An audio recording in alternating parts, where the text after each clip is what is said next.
Ghostly tales, yet mirrors of human life. Hey everyone! Welcome to Encountering Chinese, Ghostly Tales from Zhai.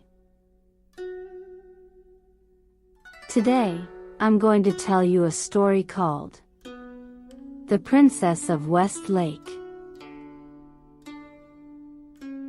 Scholar Chen Bijiao was a native of the Yan region.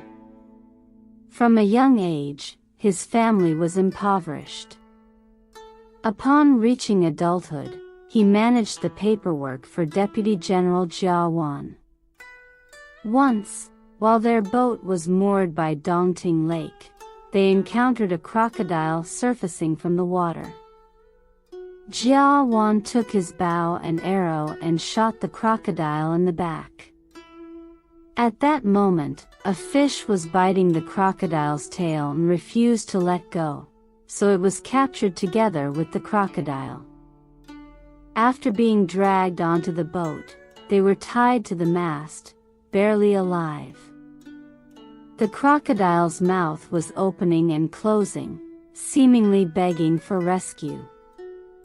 Seeing this, Chen Bijiao felt compassion and asked Jia Wan to release them.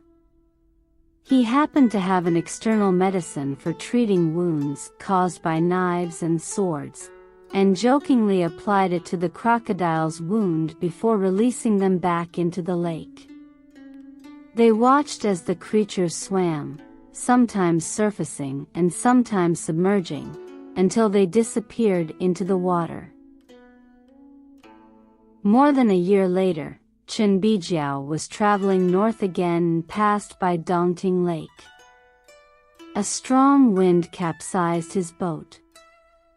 Fortunately, he managed to grab hold of a bamboo box and drifted along the water for an entire night, eventually getting caught on a tree branch and coming to a stop. As he clung to the branch and struggled to climb ashore, he saw another person floating towards him in the water. Upon closer inspection, he realized it was his servant. Chen Bijiao exerted all his strength to pull the servant ashore, but discovered that the servant had already stopped breathing.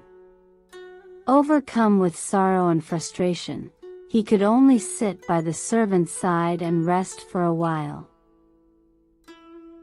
Chen Bijiao saw a small, towering hill on the shore, lush and green, with delicate willows swaying, their branches verdant. There were no passers-by in the area, and he had no one to ask for directions. He sat from dawn until mid-morning, feeling despondent with nowhere to go. Suddenly, his servant's body moved slightly. Chen Bijiao joyfully patted his servant's chest, and before long, the servant coughed up several liters of water and immediately revived. Once the servant was awake, they both spread their clothes on the rocks to dry. Near noon, their clothes were finally dry, but they felt their stomachs growling with hunger.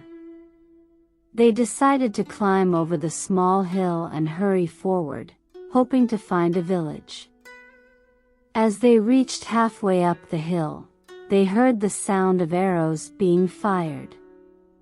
While trying to determine the direction of the shots, they saw two young women riding fine horses, galloping swiftly. The sound of the horses' hooves was like beans being scattered. Both young women wore thin silk red scarves tied around their foreheads, with pheasant feathers in their hair. They were dressed in tight-sleeved purple garments, with green brocade sashes at their waists. One held a slingshot, while the other wore a blue leather arm guard. As Chen Bijiao and his servant reached the top of the hill, they saw dozens of young women hunting amidst the wild grasses and trees. Each one was beautiful and dressed in the same fashion. Chen Bijiao, fearing impropriety, dared not proceed further. At that moment, a man approached them quickly. He looked like a stable hand. Chen Bijiao stepped forward to ask him what the young women were doing. The stable hand replied, "This is the princess of West Lake hunting in the hills." Chen Bijiao explained his situation and told the stable hand that they were very hungry. The stable hand took out some dry food and gave it to them, warning, "You should leave here quickly. Offending the princess is a capital offense." Fearful, Chen Bijiao hurriedly led his servant down the hill. The two of them glimpsed a pavilion hidden in the dense forest. Chen Bijiao guessed it was a temple. As they approached, they saw that the pavilion was surrounded by pink walls and flowing streams, with a partially open vermilion gate and a stone bridge leading to the entrance. Peering through the gate, Chen Bijiao saw an inner courtyard filled with pavilions and towers surrounded by drifting clouds, as magnificent as a royal garden, resembling the estate of a noble family. Hesitantly, Chen Bijiao stepped inside, finding the paths covered with green vines and the air filled with the fragrance of flowers. After passing through several winding corridors, they came upon another courtyard where dozens of willow trees swayed beneath high vermilion eaves. The call of a mountain bird sent petals fluttering through the air. A gentle breeze stirred the deep garden, causing elm seeds to drift down, creating a scene more enchanting than any earthly sight. They walked through a small pavilion and saw a towering swing. The swing's ropes hung quietly, and there was no one in sight. Chen Bijiao guessed they were near a woman's private quarters and, feeling uneasy, dared not go further. Suddenly, they heard the sound of horses prancing outside the gate and the laughter of women. Chen Bijiao and his servant hid among the flowers. Soon, the laughter grew closer. One woman said loudly, "Today's hunt was not satisfying at all. There were too few animals." Another replied, "If the princess hadn't shot down a few wild geese, we would have returned empty-handed." Shortly after, a group of women in red surrounded a young lady and led her to the pavilion. The young lady, around 14 or 15 years old, wore short-sleeved military attire. Her hair was thick and styled in a circular bun, her waist slender, and she looked as delicate as a flower. Her beauty was beyond description. Some of the women offered her tea, while others lit incense, creating a scene as splendid as a tapestry of brocade. After a while, the young lady stood up and walked down the steps. One woman said, "The princess must be tired from riding. Can she still swing?" The princess smiled and said she could. Immediately, maids came to support her by the shoulders, arms, and hem of her dress, helping her onto the swing. The princess, with her snow-white wrists and feet in pointed, beaded shoes, moved as gracefully as a flying swallow. She gave a light push, and the swing soared into the sky. After swinging, the maids helped the princess down. One said, "The princess is like a celestial being." Laughing and chatting, they left together. Chen Bijiao watched for a long time, feeling his heart race with excitement. When the voices finally faded into silence, he emerged from the flowers and wandered beneath the swing, reluctant to leave, lost in thought. He noticed a red handkerchief under the fence, clearly dropped by one of the beautiful women, and he happily picked it up and put it into his sleeve. Climbing the pavilion, he saw writing materials on the table and wrote a poem on the handkerchief. Who can compare to these demigods in elegant play? Clearly, these jade maidens spread golden lotuses. Even the celestial beings in the moon palace would be envious. Don't believe they tread on waves to ascend to the ninth heaven. After inscribing his poem, Chen Bijiao recited it as he walked out of the pavilion.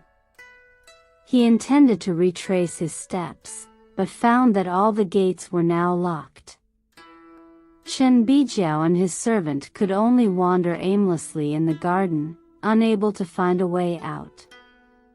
Eventually, they turned back and explored nearly all the pavilions and towers in the place. Suddenly, a woman spotted them and asked in astonishment, "How did you get in here?"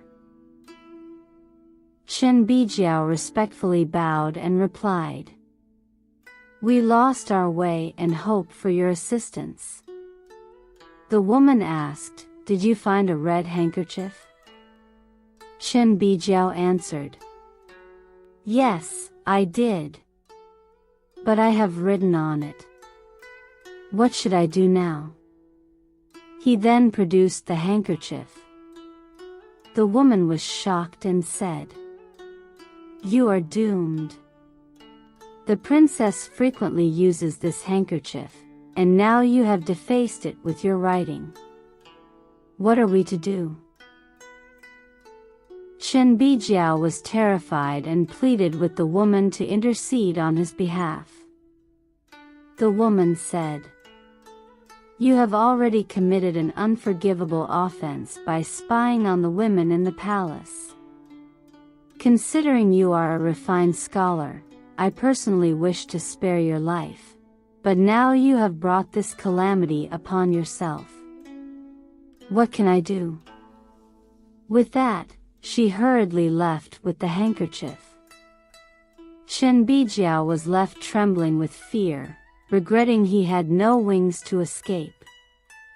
He could only stretch his neck out, awaiting his fate. After a long while, the woman returned. She quietly congratulated Chen Bijiao, saying, "You have a chance to live." The princess looked at the handkerchief 3 or 4 times and smiled without showing any anger. "Perhaps she will let you go.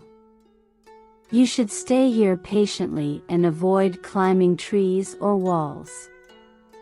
If you are caught, no one will be able to save you." By this time, it was already getting dark. Chen Bijiao was still unsure whether his fate was fortunate or dire. However, the hunger burning in his stomach, combined with his anxiety, was almost unbearable. Shortly after, the woman came back carrying a lantern, followed by a maid holding a wine pot and a food box. They approached and opened the food box, allowing Chen Bijiao and his servant to eat. Chen Bijiao hurriedly inquired about any news. The woman replied, "Earlier, I took the opportunity to tell the princess.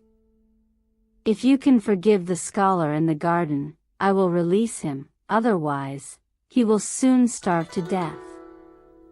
The princess thought for a moment and said, "It's late at night, where can they go now?" Then, she instructed me to bring you some food. So, it seems this is definitely not bad news. That night, Chen Bijiao continued to wander anxiously around the garden, filled with worry and uncertainty. The next day, in the early morning, the woman brought more food.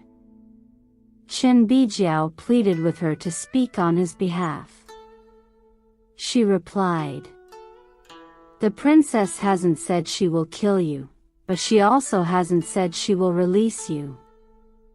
As servants, how dare we chatter and speak recklessly in her presence?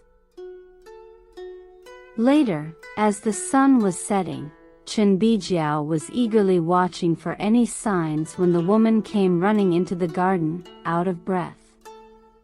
Trouble. A gossip has leaked the matter to the princess's mother. She looked at the handkerchief, threw it on the ground, and cursed you as an arrogant and uncouth man. Your misfortune is likely imminent. Chen Bijiao was terrified, his face turned ashen, and he knelt on the ground, begging the woman for advice. Suddenly, they heard a commotion. The woman gestured for him to hide. Several people stormed in, ropes in hand. One maid scrutinized Chen Bijiao and said, "I thought it was someone else. Aren't you Mr. Chen?" She then instructed the others to stop, saying, "Wait, let me report this to the princess's mother first." She hurried away and soon returned, saying, "The princess's mother wants to see Mr. Chen." Chen Bijiao, trembling with fear, followed her. They passed through dozens of doors until they reached a palace with silver hooks hanging green curtains. A beautiful woman lifted the curtain and announced loudly, "Mr. Chen has arrived." Inside, a lovely lady, dressed in ornate and dazzling clothes, was sitting. Chen Bijiao prostrated himself and said, "I am a traveler from afar, begging for the lady's mercy." The princess's mother quickly stood up and personally helped Chen Bijiao to his feet, saying, "Without your help, I wouldn't have survived until today. Those maids outside didn't understand and thus offended you, an honored guest. It's truly unforgivable." She immediately ordered a sumptuous feast and served Chen Bijiao wine in carved goblets. Chen Bijiao was bewildered, not understanding the situation. The princess's mother explained, "I have been distressed about how to repay your life-saving kindness. My daughter admires you for the poem on the handkerchief, which signifies her affection. This must be a match made by heaven. Tonight, I will marry her to you." Chen Bijiao was taken aback, far beyond his expectations, and felt dazed and uncertain. As night fell, a maid came and announced, "The princess has finished her preparations." Immediately, the lady led Chen Bijiao to marry the princess. Suddenly, the grand hall was filled with the sound of flutes and pipes, creating a festive and lively atmosphere. Large floral carpets covered the steps, and red lanterns adorned every corner, from the entrance and hall to the fences and restrooms. Dozens of beautiful women supported the princess and Chen Bijiao as they bowed to each other, with the fragrance of musk and orchids filling the hall. Then, the couple walked hand in hand into the bridal chamber, enjoying their intimate moment. Chen Bijiao said, "I am merely a traveler from afar, unfamiliar with courtly etiquette. A few days ago, I soiled your handkerchief, and escaping death was already a blessing. How could I have imagined such an unexpected marriage?" The princess replied, "My mother is a consort of the king of Dongting Lake and the daughter of the king of Yang River. Last year, while visiting her family, she accidentally surfaced and was struck by an arrow. Thanks to you for releasing her and treating her wound, Our entire family is deeply grateful and has never forgotten your kindness. Do not be troubled by my non-human nature. I have obtained the secret of immortality from the Dragon King and wish to share it with you." Only then did Chen Bijiao realize that the princess was a celestial being. He asked, "But how did the maid recognize me?" The princess replied, "That day on the boat at Dongting Lake, a small fish held the crocodile's tail. That fish is the maid." Chen Bijiao then asked, "Since you didn't intend to kill me, why did you keep me for so long?" The princess laughed and said, "Because I admire your talent but could not decide on my own. I have been restless all night, and no one else knows." Chen Bijiao sighed and said, "You are my soulmate. Who is the maid that brought me food?" The princess said, "Her name is Anian, my most trusted maid." Chen Bijiao asked, "How can I repay your love for me?" The princess, smiling, said, "We will live together for some time, and then I will consider how you can repay me." Chen Bijiao asked, "Where is the king now?" The princess said, "He has gone to assist Guan Yu in his campaign against Churyu and has not yet returned." Chen Bijiao stayed there for a few days, thinking about his family who still didn't know his whereabouts. He felt deeply concerned, so he wrote a letter to assure them of his safety and sent his servant to deliver it home. Previously, his family had heard that the boat Chen Bijiao was on had capsized in Dongting Lake, and his wife had been mourning him for over a year. When the servant returned home, the family learned that Chen Bijiao was still alive, but communication between the two places was difficult, and they remained worried about his prolonged absence. 6 months later, Chen Bijiao suddenly returned home. He was dressed in luxurious furs and rode a well-fed horse, carrying luggage filled with precious jewels. From then on, Chen Bijiao was extremely wealthy, living in great luxury, with even the long-established noble families unable to match his extravagance. Over the next 7 or 8 years, he fathered 5 sons. His household frequently hosted lavish banquets, providing guests with sumptuous accommodation and food.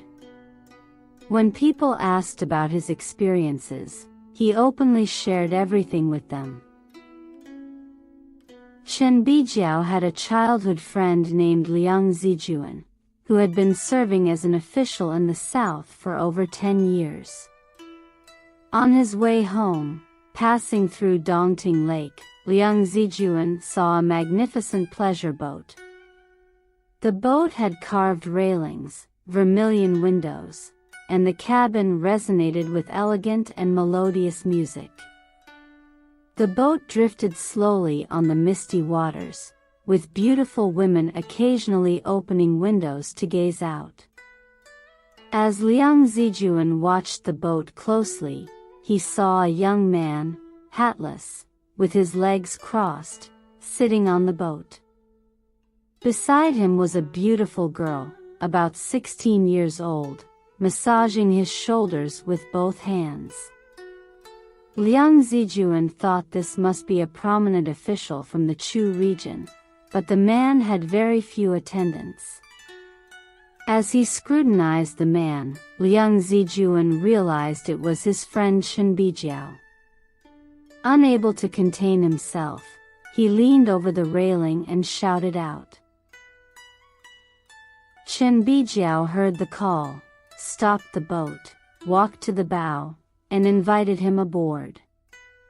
Liang Zijuan saw a table full of leftover food and the strong smell of wine. Chen Bijiao immediately instructed the maids to clear away the remnants. Soon, 3 or 5 beautiful maids served wine, tea, and rare delicacies, which Liang Zijuan had never seen before. Liang Zijuan, astonished, said, "It's been 10 years since we last met. How have you become so wealthy?" Chen Bijiao laughed and said, "You underestimate a poor scholar. Can a poor scholar not become rich?"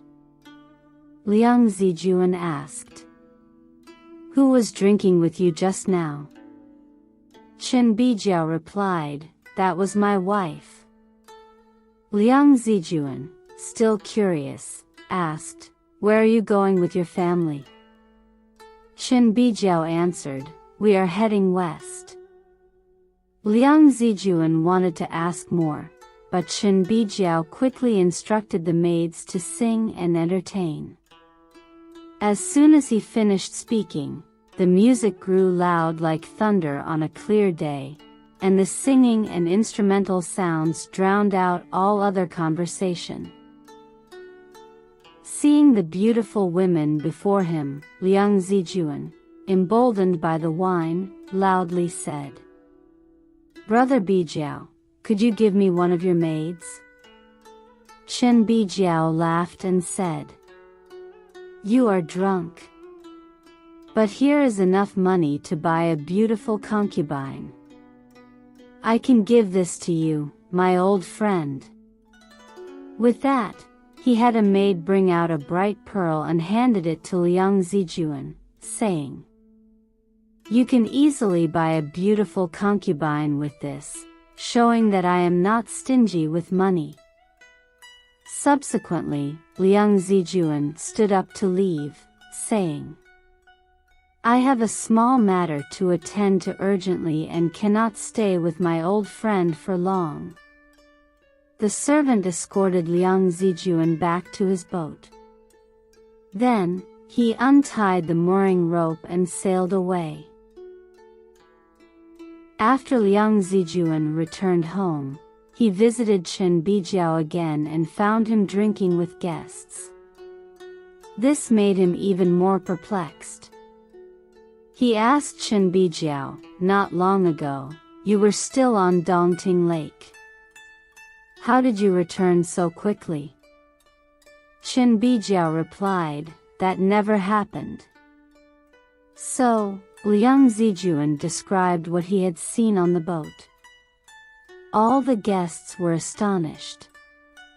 Chen Bijiao laughed and said, "You must be mistaken. How could I have the ability to be in 2 places at once?"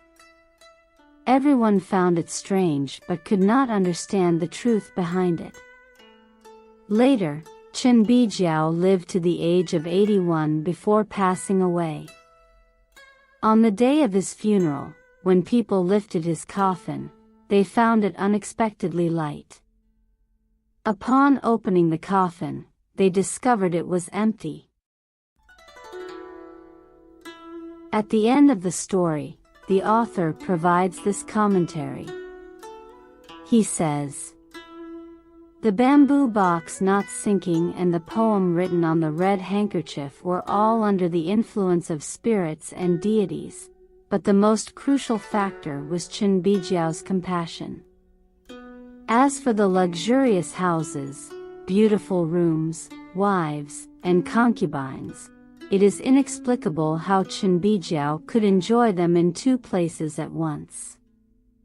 In the past, some people desired to have beautiful wives, noble sons, and immortality, yet they only achieved half of what Chen Bijiao experienced.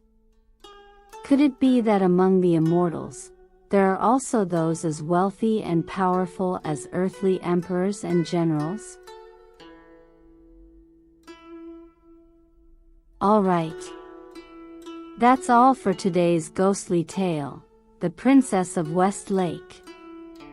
If you enjoyed it, please give it a thumbs up and subscribe. Please also encourage everyone to comment and share more. We'll see you in the next episode.